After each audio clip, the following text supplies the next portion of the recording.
আগুন তো হচ্ছে যে যখন তারা এই এক সিলিন্ডার থেকে আরেক সিলিন্ডার চেঞ্জ করবে যখন যে চুলার সাথে ওই সময়টাতে মানে আগুনটা লেগে যায়। তারপর ইনস্ট্যান্ট ওরা বন্ধ করতে পারে না, একটু ভয় পেয়ে গেছে যখন একসাথে বিস্ফোরিত হয়েছে। তারপর এটা ধীরে ধীরে ছড়ায় যায় পাশেরটার সাথে।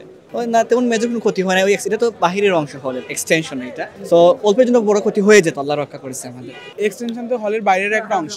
তো যখন ওরা রান্না করতেছিল তখন আর কি কোনো অসতর্কতা বশত একটা গ্যাস সিলিন্ডার থেকে আগুন লেগে যায়। তখন ভয়তে যখন বেরোচ্ছিল, ওইখানে একাধিক গ্যাস সিলিন্ডার থাকে। আমাদের রান্নাঘরে গ্যাসের লাইন আছে, কিন্তু এক্সটেনশনে কিন্তু গ্যাসের কোনো লাইন নেই। তো এখানে একাধিক সিলিন্ডার জমা করা থাকে 5-6টা। তো ওই একটা সিলিন্ডার থেকে যখন আগুন লাগে তখন ওরা ভয়ে বের হয়ে যায়। তো আর পোলাপানের মধ্যে এমনি একটা ট্রমা কাজ করতেছে, কিছুদিন আগে ভূমিকম্পের একটা ট্রমা। তখন ওই গ্যাস সিলিন্ডারের বিকট শব্দে স্টুডেন্ট আর কি ভয়ে বের হয়ে আসে হল থেকে। তখন ইমার্জেন্সি ফায়ার সার্ভিসকে ফোন দিলে ওরা আর কি ভালোই কাজ করছে। এরপরে আগুন তো নিয়ন্ত্রণে এখন। না কোনো ক্ষয়ক্ষতি হয় না, স্টাফগুলো বের হয়ে আসে। মানে ওইখানে তো এখন তো 6:30 বাজে, 7টা থেকে খাবার দেওয়া শুরু হইতো। কাজে ওইখানে স্টুডেন্ট ছিল না, মানে থাকার কথাও না, যেহেতু 7টা থেকে খাবার দিবে। আমাদের একটা এক্সটেনশন আছে যেটা আমাদের ক্যান্টিনের বিকল্প হিসেবে ব্যবহার করা হয়। তো ওইখানে দুইটা চুলা থাকে, একটা চুলা থেকে আরেকটা চুলায় গ্যাস সিলিন্ডার শিফট করার সময় ওই আগুনের সংস্পর্শে গ্যাস আসে এবং আগুন লেগে যায়। তো তারা প্রাথমিক অবস্থায় এই আগুনটা বন্ধ করতে পারে নাই এবং ফলশ্রুতিতে পাশে থাকা এবং বের হয়ে যায়, এবং ফলশ্রুতিতে পাশে থাকা যে তিনটা সিলিন্ডার একটার পর একটা আগুন লাগে এবং বার্স্ট হয়ে যায়।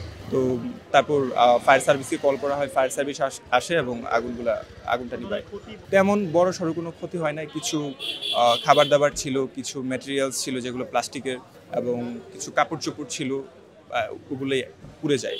এখানে মূলত যে আমি ওই সময় ইমিডিয়েটলি রুমে ছিলাম, কিন্তু নেমে হলো প্রাধ্যক্ষ স্যারকে ফোন করি এবং আমাদের যে মুজাম্মিল ভাই আছে, ওই যে আমাদের কেয়ারটেকার, ওনাকে দিয়ে হলো আপনার ওই যে আমাদের ওই যে ইলেকট্রিসিটি যে লাইনটা, অর্থাৎ এই ব্লকের ওই যে পদ্মা ব্লকের ওইটা হচ্ছে ইমিডিয়েটলি অফ করে দেওয়া হয়।